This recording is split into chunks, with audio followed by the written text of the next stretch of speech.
Қайырлы күн достар, бүгін біз сіздермен бірге құрт дайындайтын боламыз. Ендеше видеомызды бастаймыз. Ең бірінші сүтімізді алып, айранымызды ұйытып аламыз. Содан кейін ұйытылған айранды күбіге құйып, барлығын жақсылап пісіп аламыз. Содан кейін су қосамыз да жақсылап пісіп бастаймыз.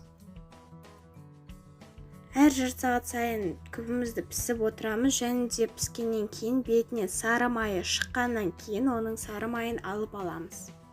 Міне осындай сары май дайын болады, және де бұны суық сумен жуып, дәміне қарай тұз сеуіп, майымызды тоңазытқышқа салып қоямыз. Сонда майымыз дайын болып шығады. Ал майымызды алып болған айранымызды жылытып аламыз да қалтаға салып 1-2 күнге суы аққанша күтеміз.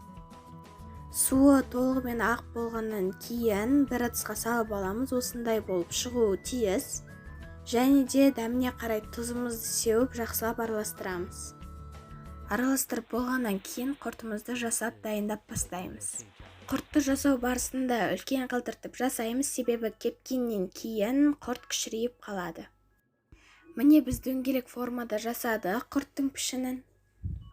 Осылай барлығын дайындап шығамыз.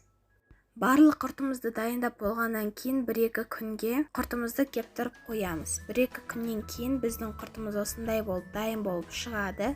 Және де бұл видео сіздерге ұнаса лайк басып, комментарий қалдырып, және де каналға тіркелуді ұмытпаймыз. Астарыңыз дәмді болсын.